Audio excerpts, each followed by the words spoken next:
తమిళనాడులో సినిమాలు రాజకీయాలు ఒకదాంతో మరొకటి పెనవేసుకుపోయాయి. సినీ రంగం నుంచి వచ్చిన వారిలో చాలా మంది రాణించారు, కొత్తగా పార్టీలు పెట్టారు. తాజాగా ఒక్కొక్కటి star heroine Meena political entry ఇచ్చారు, బీజేపీలో చేరారు. ఆమె తమిళనాడు రాజకీయాలను ప్రభావితం చేయగలరా?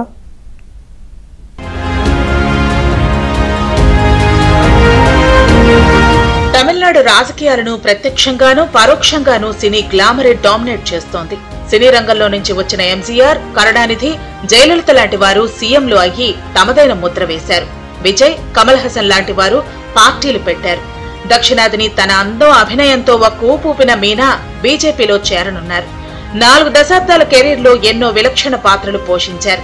బాలనటిగా ఎంట్రీ ఇచ్చిన మీనా ఆ తర్వాత హీరోయిన్ గా స్టార్డమ్ సంపాదించారు. దక్షిణాదిలోని అందరూ అగ్రనటులతోనూ నటించి మెప్పించారు. కెరీర్ పీక్స్ లో ఉండగానే బెంగళూరుకు చెందిన విద్యాసాగర్ అనే వ్యక్తిని పెళ్లాడగా ఈ దంపతులకు నైనిక అనే కుమార్తె ఉంది. పెళ్లి, కుటుంబ బాధ్యతలతో కొన్నాళ్లు సినిమాలకు దూరంగా ఉన్న మీనా అనంతరం సెకండ్ ఇన్నింగ్స్ స్టార్ట్ చేశారు. తన వయసు, ఇమేజ్ కు తగ్గ కథలతో రీ ఎంట్రీలోనూ దుమ్ము దులుపుతున్నారు. బీజేపీలో చేరిన వెంటనే మీనాకు కీలకమైన పదవినిచ్చే అవకాశం ఉంది. తమిళనాడు బీజేపీ సెక్రటరీ పదవి ఇచ్చే ఛాన్స్ ఉంది. తమిళనాడులో సినిమా యాక్టర్లు అందరు కూడా వివిధ రాజకీయ పార్టీలని ఆశ్రయించడం అనేది ఇది ఇప్పుడు కాదు, కొన్ని సంవత్సరాలుగా జరుగుతుంది. ఎంజీఆర్ నుంచి, అదేవిధంగా సత్యరాజ్ అయితేమి, అదేవిధంగా శరత్ కుమార్ అయితేమి, అగ్రనటిగా ఎలుగొందిన మీనా ఈరోజు బీజేపీలో చేరిందంటే, బీజేపీలో చేరడానికి గల ప్రధానమైన కారణం ఏంటంటే ఎలక్షన్స్ 2026లో అక్కడ ఎన్నికలు జరుగుతాయి కాబట్టి ఇప్పుడు అందరూ కూడా కొన్ని రాజకీయ పార్టీల్ని ఆశ్రయించడం జరుగుతుంది. అందులో భాగంగా ఏఐడిఎంకే, బీజేపీ రెండు అలయన్స్ లో ఉన్న పార్టీ. ఆంధ్రప్రదేశ్ లో కూడా మీనా కొంచెం గ్లామర్ ఉంటుంది కాబట్టి వాడుకునే దానికోసం అలా బీజేపీ వాళ్ళు ఏమన్నా ఆశ్రయం చేర్చుకోవడం జరిగిందేమో. మీనా భర్త విద్యాసాగర్ అనారోగ్యంతో 2022 జూన్ లో కన్నుమూశారు. భర్తను కోల్పోయిన మీనాకు సినీ పరిశ్రమ అండగా నిలిచింది. కొన్నాళ్లు డిప్రెషన్ లోకి వెళ్లాక మళ్లీ కోలుకున్నారు. మళ్లీ అటు సినిమాల్లో, ఇటు రియాలిటీ షోల్లో బిజీ అయ్యారు. తనకిప్పుడే పెళ్లి చేసుకోవాలనే ఆలోచన లేదన్న మీనా బీజేపీ ద్వారా పొలిటికల్ ఎంట్రీ ఇస్తున్నారు. సినీ రంగం నుంచి వచ్చిన ఎంజీఆర్, కరుణానిధి, జయలలిత సూపర్ హిట్ అయ్యారు. సీఎంలుగా తమిళనాడును పరిపాలించారు. విజయకాంత్, శరత్ కుమార్, కమల్ హాసన్లు కూడా సొంతంగా పార్టీలు పెట్టినా అనుకున్నంత విజయవంతం కాలేకపోయారు.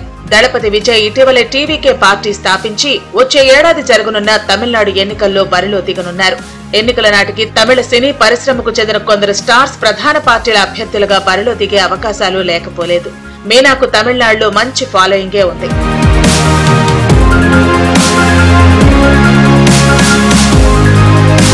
తమిళనాడు ఎన్నికల్లో ఎలాగైనా సత్తా చాటాలని భావిస్తున్న బీజేపీ సినీ సెలబ్రిటీలను తన వైపు తిప్పుకుంటోంది. వీరి ప్రచారంతో ఓట్లు రాబట్టాలని పావులు కదుపుతోంది.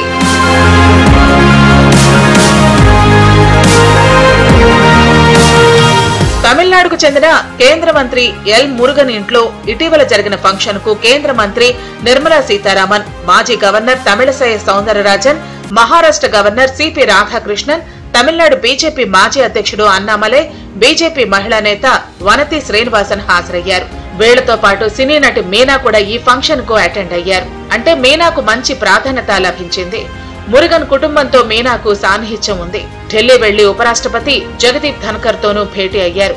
హీరోయిన్ల విషయానికి వస్తే మీనాతో పాటు సినిమాల్లో నటించిన విజయశాంతి, జయసుధ, జయప్రద, రోజా, జీవిత, సుమలత, రమ్య, ఖుష్బు రాజకీయాల్లో తమదైన ముద్ర వేశారు. తమిళనాడులో వచ్చే ఏడాది ఎన్నికలు జరగనున్న వేళ అక్కడ బీజేపీ కొత్త వ్యూహాలను అమలు చేస్తోంది. ఇప్పటికే ప్రతిపక్ష అన్నాడీఎంకేతో పొత్తు ఖరారు చేసుకుంది. పవన్ కళ్యాణ్ ను ప్రచార రంగంలోకి దించుతోంది. చిన్న చితక పార్టీలను ఎన్డీఏ కూటమిలోకి తీసుకొచ్చేందుకు ప్రయత్నాలు చేస్తోంది. ఇప్పటికే ఖుష్బు, నమిత, శరత్ కుమార్ వంటి సినీ ప్రముఖులను దగ్గరకు తెచ్చుకుంది.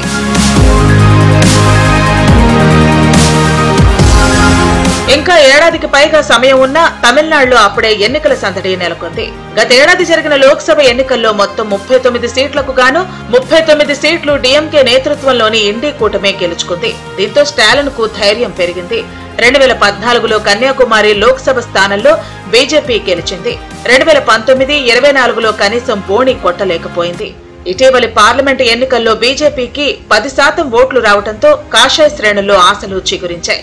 ద్రవిడ రాజకీయాలు బలంగా ఉన్న చోట ఉత్తర భారత పార్టీగా పేరు పొందిన బీజేపీకి 10% ఓట్లు రావటం సామాన్యమైన విషయం కాదు. తాజాగా నటుడు విజయ్ స్థాపించిన టీవీకేని కలుపుకుని కూటమిగా ముందుకు వెళ్లాలని కూడా బీజేపీ భావిస్తోంది. పళనిస్వామి, పన్నీరు సెల్వం, శశికళ, హీరో విజయ్ ఇలా అందర్నీ ఏకతాటిపైకి తెచ్చి డీఎంకేని ఓడించాలన్నది బీజేపీ ఆలోచన. 234 మంది సభ్యులున్న తమిళనాడు అసెంబ్లీలో డీఎంకే కాంగ్రెస్ కూటమికి 159 సీట్లున్నాయి. ఈసారి 200కు పైగా అసెంబ్లీ సీట్లు సాధించాలన్న సంకల్పంతో ముందుకెళ్తున్నారు స్టాలిన్. అందుకే క్షేత్రస్థాయిలో పర్యటిస్తూ జిల్లా యూనిట్లను బలోపేతం చేస్తున్నారు.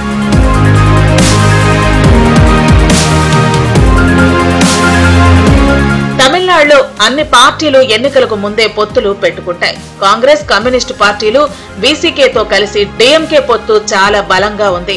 అన్నా డీఎంకేనే ప్రధాన శత్రువుగా భావిస్తోంది డీఎంకే. జయలలిత మరణం తర్వాత అన్నా డీఎంకేకి సరైన నాయకత్వం లేకపోయినా క్యాడర్ మాత్రం బలంగా ఉంది. గత అసెంబ్లీ ఎన్నికల్లో 62 సీట్లు సాధించి ప్రధాన ప్రతిపక్షంగా ఉంది.